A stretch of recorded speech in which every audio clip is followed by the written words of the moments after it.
my time, think it's my year, yeah. I really feel it's my time, think it's my year, yeah. I really feel it's my time, think it's my year, yeah. I really feel it's my time, think it's my, yeah.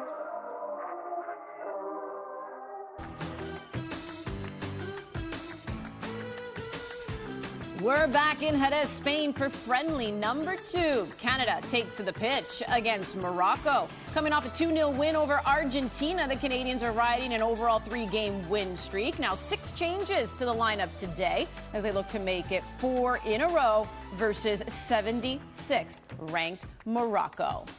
It's Match Day Live, everyone, right here on OneSoccer. Let's get you set up for the action as we welcome you inside Andy Petrillo alongside Oliver Platt. Happy Thanksgiving to all of our Canadian viewers. Let's give you a little footy before you dig into that great meal that you have prepared for all the loved ones in your life. And, you know, I know you spoke to Adriana Leon after that Argentina game, Ollie, and she admitted that she was a little banged up. Yeah. A little roughed up. That was a physical affair. What's in store today against Morocco? Let's bring you the starting 11 for Canada.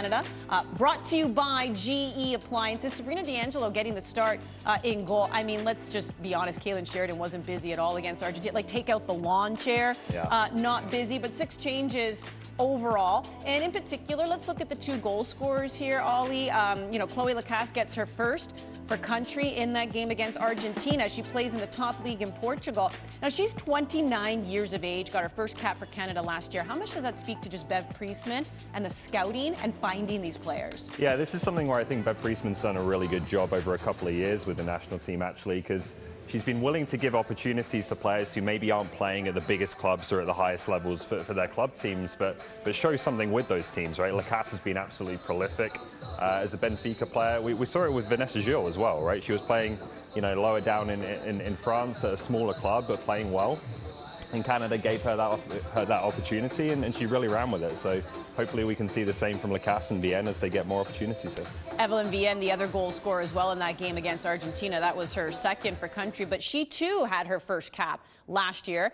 She's a little bit younger, 25 years of age, but it's just another product of Bev Priestman and bringing in players who, I think for years, and I guess rightfully so, when you have a player like Christine St. Clair, obviously it's an extreme blessing to have somebody like that, but it can also be a little bit of a crutch because you rely on her so much that suddenly that offensive power, no one was really looking for it because you had it with Christine. Well, Christine's getting older. You have to find it. So they're hoping that'll be the case even with Evelyn Vienne. Yeah, you need alternatives. You need variety. And I think particularly now the formation Canada's playing opens up a position for Evelyn Vienne where she can be that out-and-out number 9. So that's been a big difference for her. And, we'll see if she can do it against an opposition where you'd expect Canada to score goals today.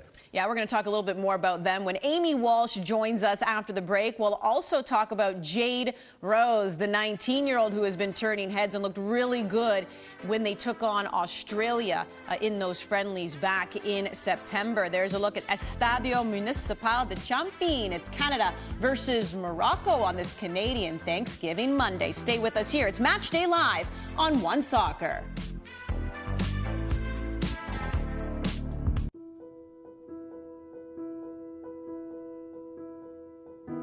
To play. It's something that's in us from the very beginning, and something we take with us on every step of the journey. When we have no words, it gives us a way to speak.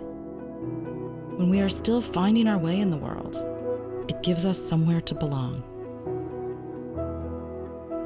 And no matter who we are or where we come from, it gives us the right to dream. Christine Sinclair as she scores at her 5th World Cup. Alfonso Davies! It's time to celebrate the game we love. It's time to play. Every CPL season, there is one season that matters most. Playoff season. Who is in? Who is out? Watch the CPL playoff season unfold on OneSoccer.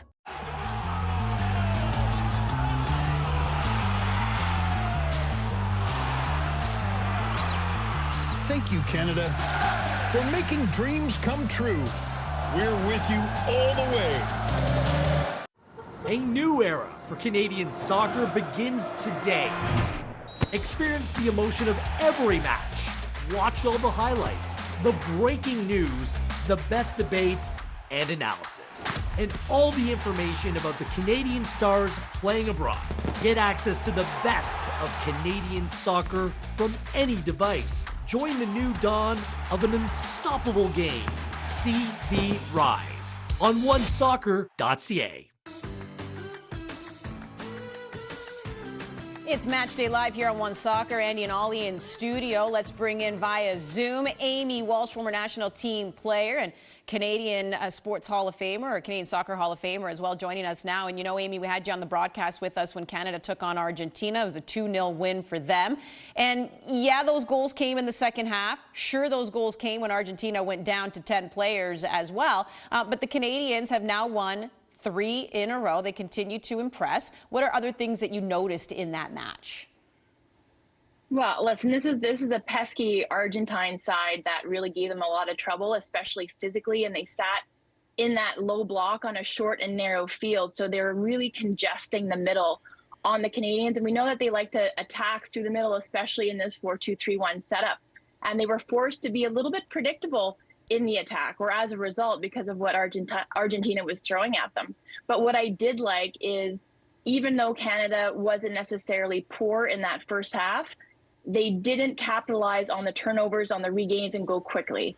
But in the second half, we see a revitalized side with the injection of some of these substitutes, especially Viens and Lacasse, but also Quinn in the middle of the park. And I spoke about their body language last game, but when you have a player like Quinn demanding the ball, that almost relieves the pressure for other players around her and draws in the opponent, and it creates more space to operate in for, like maybe a Simi Awujo, who found those half spaces on the creation of that first goal, where you see a fabulous line breaking pass by Quinn to Viens' feet, lays it off to Awujo, who's patient enough to find that half space, and then Viens does everything that she needs to do to create that own goal. So those are moments that I liked, but I think against a similar side today in Morocco, I think that they're going to sit low. Canada has to be a little bit more up-tempo in their attack, and I like to see more link-up play in the middle of the park from Canada. Yeah, I agree.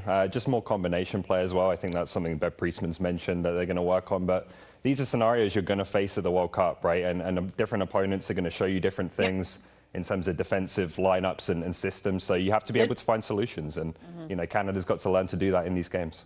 Well, and I always find with this Canadian squad, Amy, we can always have the glass half full, glass half empty conversation, right? So the glass half empty was they are unable to score in that first half. The glass half full is because Bev Priestman, with her substitutes, this is a team that you cannot count out. You have to play Canada to the whistle, you know, getting those late goals. And, you know, the two who get them, Viens and Lacasse, we were just discussing, obviously, the fact that they picked up their first caps for Canada just last year. Lacasse 29, Viens 25. Just how impressive is it to just see these players as well, who have been playing for a long time with club teams, but come in and get this moment to shine for the national team? Well, I think, you know, the opponents for this window were held under the light and maybe called into question as, you know, are these the best opponents that Canada can face? Are they best opponents to best prepare Canada for next year's World Cup? But when you talk about the depth that's emerging for this squad, players like Viens and Lacasse, would they be seeing the pitch if some of our injured Binguns for Canada would be in the lineup and in Spain presently? So I think that you step back a little bit, and the occasion for development and what it affords Bev Priestman to really round out a roster, and the opportunity that it gives these players, the two aforementioned in Viens and Lacasse, that they can seize on the international stage and maybe see the same results and the prolific scoring that we've seen for them at club, but do it against international opponents and with the partnerships that they're developing with their Canadian national teammates. I think it is really encouraging for the future of this team, not only for the end of this cycle for New Zealand and Australia next summer, but Paris and then beyond that. Yeah, and what I'll add to that is that these opportunities are running out for these players, right? You know, November they're going to play against big teams, I think. And then when you go into 2023, Bev Priestman is going to start locking into who that group is that's going to go to the World Cup, that's going to be on the field for the majority of the minutes of the World Cup. So I think Lacasse and Vienne, have absolutely played their way into contention. But there's big opportunities for others now as well. Maybe one of the last opportunities to see a really experimental lineup where we see different players here tonight. And I guess what we also learn is that there's no pointless window. Sometimes you say, you just brought it up, Amy, like, well, why? Maybe you call in, the opponents into question. Is it pointless? Is it kind of useless? There's no such thing, especially when you're a coach, especially if you're these players as well, to your point, where if Christine Sinclair was in the lineup, if Ashley Lawrence was in the lineup, maybe we might not see them. So it's a great opportunity for Bev Priestman to also see what she has and for these players to gain that confidence. But let's go on the opposite side of the scale here, Ollie. 19 years of age. A player who really turned heads, in particular in that second game against Australia in September, that would be Jade Rose. Now, she's been in the system for a while for Canada. She's played at the under 15, under 17, under 20 level. And the last, year or so, she's been making some plays here at the senior level, and she looked good in that second game. I mean, we're talking Sam Kerr. Sam Kerr, yeah, she looked great. We got some clips here to show of how good she looked against Sam Kerr, arguably the best player in world football right now, and just how calm she was. And there's a couple of things I liked. Here's the assist that got disallowed on first of all. She would then register a real assist later on. But look at this defensive play one-on-one against Kerr. To have the confidence to go against a player like that, and then not just, hack the ball away, but actually, calm and collected, get the ball out of trouble there. And then this is the assist, obviously, on the goal. Just, again, so much composure, so much ability to just get your head up, think under pressure, and then play a fantastic through pass. And, I just thought she gave him a different dynamic in terms of her comfort on the ball and her ability to bring it out the back that makes Canada as a whole a better team. Mm-hmm. Yeah, Amy, what did you like about her? 19 years of age, plays at Harvard, right? She's not with a pro team yet because she's still in school. Yeah, that's what's so incredible about it, is that calm and composure that she probably exhibits at school in the NCAA. But then I also had the benefit of watching her in the U20 tournament, and sometimes it bleeds into an almost casual look on the ball, where it looks unnerving because there's not really a sense of urgency. But now seeing her play against these big guns, you think this is just an innate aspect of her game where she doesn't seem to get her feathers ruffled at all. So what I really like about her is that calmness, that composure, but the ability to provoke the attack from the back. We see it occasionally from the likes of Kadisha Buchanan. But I think with Jade Rose, I think we don't really know how high her ceiling is yet for development. Mm-hmm. She's only 19 years old. She's only seen these, glimmers of opponents in world class like a Sam Kerr. But the day in, day out environment, playing against Christine Sinclair, playing against Adriana Leon, who's in fabulous form, we'll probably get to her later, gives her that experience. So she's only going to get better. Let's get to her right now. How have you seen Adriana Leon develop and mature as a player? I think you saw her early on as maybe a little bit of a one-trick pony, where she was 1v1, very talented, but always wanted to take players on. So it seemed a little bit one-dimensional, but now she's just rounded out her game to where she can be a threat no matter where she is on the pitch. Nichelle Prince, I think, doesn't get talked about enough in that first half. She swings in some dangerous crosses, and Leon would probably like a couple of those grade A chances back that she had. We would normally see her bury them. So she's becoming a player for Canada who can strike out of the box, in the box, on these delayed runs, developing partnerships. I really liked her chemistry with Jordan Huitema, and Huitema, talking about a player who, again, doesn't get enough credit for her smart runs in the box, but they played off one another brilliantly. And Leon is somebody who's, again, only going to get better, and in a fabulous environment with Man United. And will just continue to raise the level of her game. But, 3 goals in that series with Australia, and is just on a scoring tear internationally. So I think it bodes really well for the future. And, we talked long before about, who's going to score for Canada. Christine Sinclair is the only person who's going to score goals for this team. But a really balanced attack and a potent threat for Canada with Adriana Leon. Yeah, I think she's been their best player since the Olympics, to be honest with you. She's scored 7 goals since then, which leads the team. And I think she's playing the best football of her career. And this is a player who you've got to remember has more often been a sub for Canada at major tournaments. She's only started 2 games at Olympics or World Cups in 3 tournaments. She was dropped from the 2016 Olympic roster by John Herdman back then as well. So there's been questions over her role. She's been seen more as a super sub at times. I think she's locked into the starting lineup right now going into Australia, New Zealand. I realize there's a lot of time to go until then. But she's in a great position to have a really big moment in her career and off the back of a year at Manchester United as well. And she's healthy and she's fit, right? The start of 2021 was really dealing with that ankle injury that was hampering her for months heading into the Olympics. And, you know, I remember speaking to, a lot of players because you're right, dropped from the 2016 team. That's how long she's been around. There was always this knock, I guess you would say, that, she never really wanted to play in a system, kind of wanted to do her own thing on the pitch, whereas now there seems to be a little bit more of that understanding of what the team wants to do. Because, you even talked to her about it, where she's seen her role change and develop and mature. And she's even admitted how much she's changed as a player and what an impact she is having on this squad. Amy, appreciate you here in the pregame show. We will check in with you post-game after Canada and Morocco. That's the game we're working our way towards. Kickoff in Jerez, Spain is coming up on OneSoccer. Stay with us.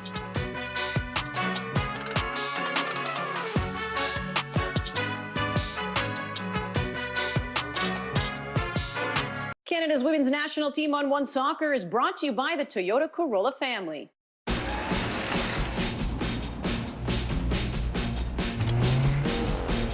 Fun.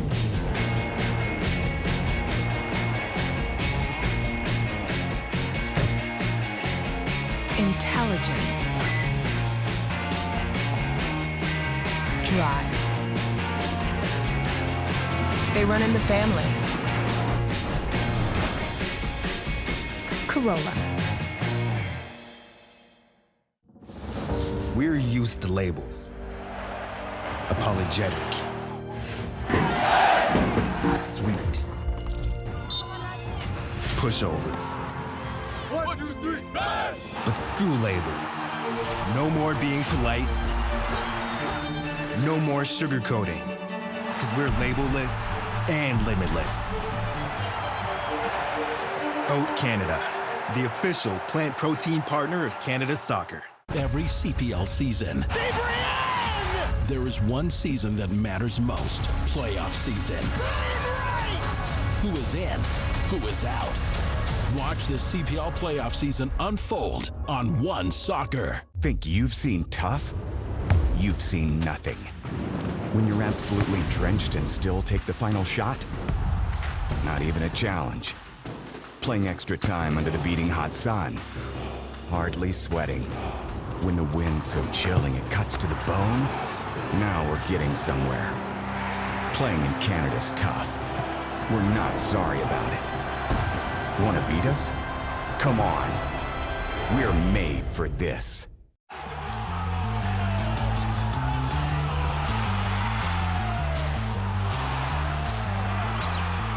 Thank you, Canada, for making dreams come true.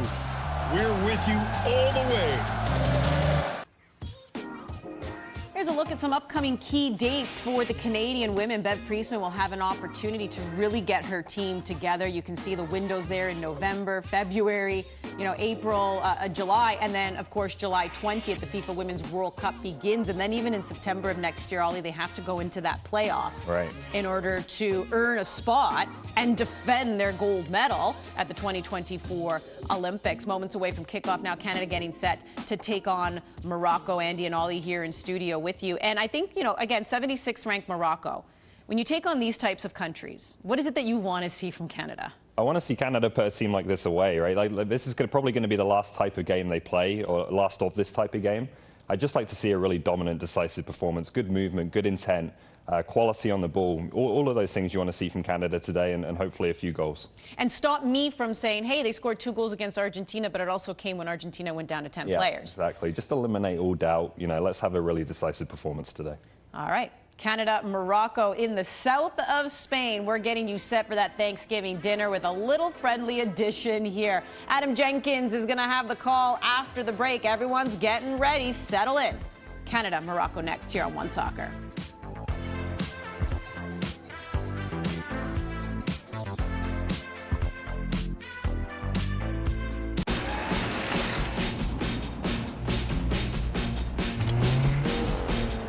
Fun.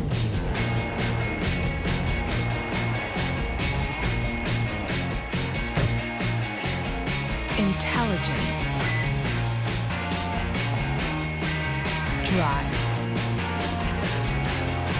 They run in the family. Corolla. A new era for Canadian soccer begins today. Experience the emotion of every match. Watch all the highlights, the breaking news, the best debates, and analysis. And all the information about the Canadian stars playing abroad. Get access to the best of Canadian soccer from any device. Join the new dawn of an unstoppable game. See the rise on OneSoccer.ca. Allstate and its 900 agents proudly support Canadian soccer at every level. Visit allstate.ca.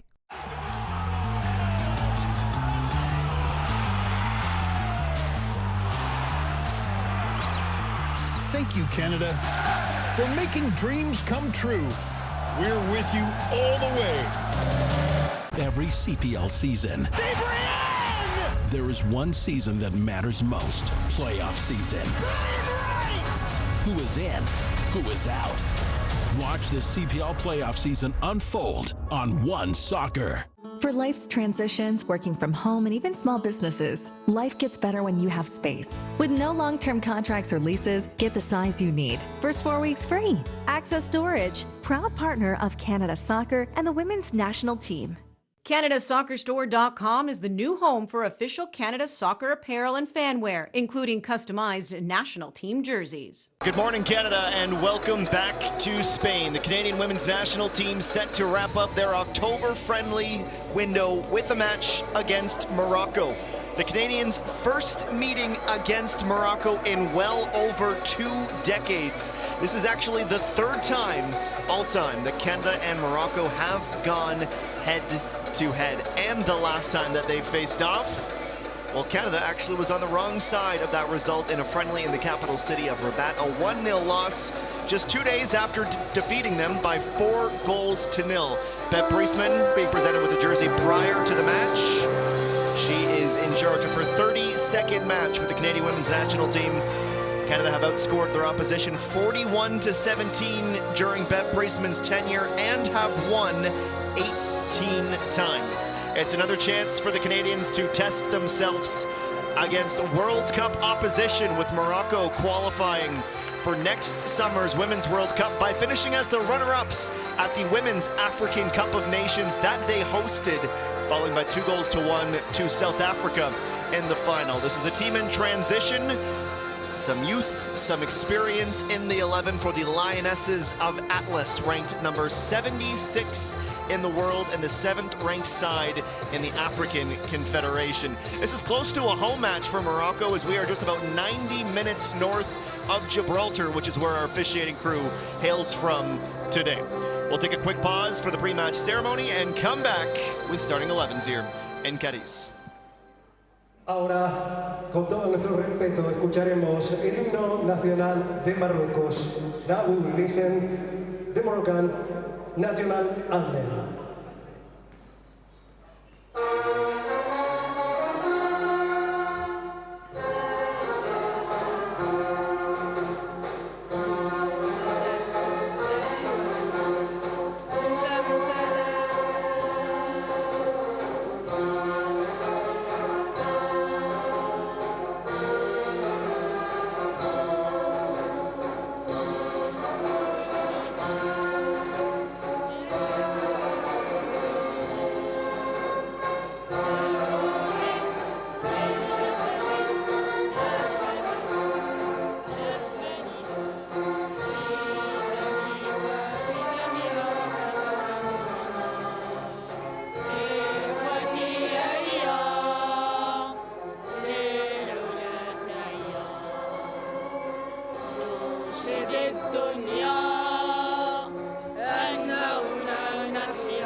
Now, with all our respect again, we will listen the national anthem of Canada.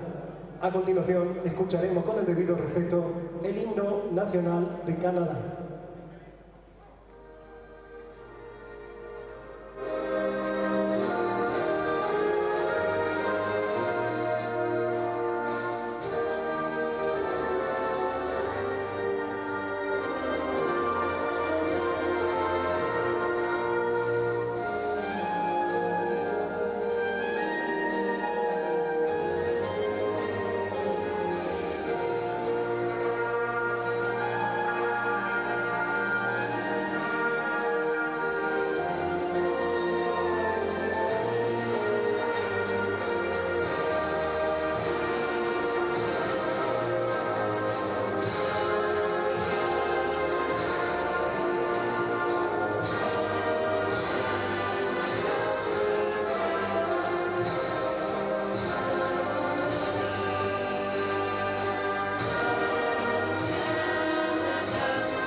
Well, Desiree Scott, she's always fired up for a friendly, for a big-time match either. She is in the 11 today and is wearing the captain's armband for the Canadians. As we say, a very happy Thanksgiving to all. Appreciate you joining us on this Monday morning. Let's meet the teams. We'll begin with the Canadians, the designated host today, brought to you by GE Appliances, and Bev Priestman has made 6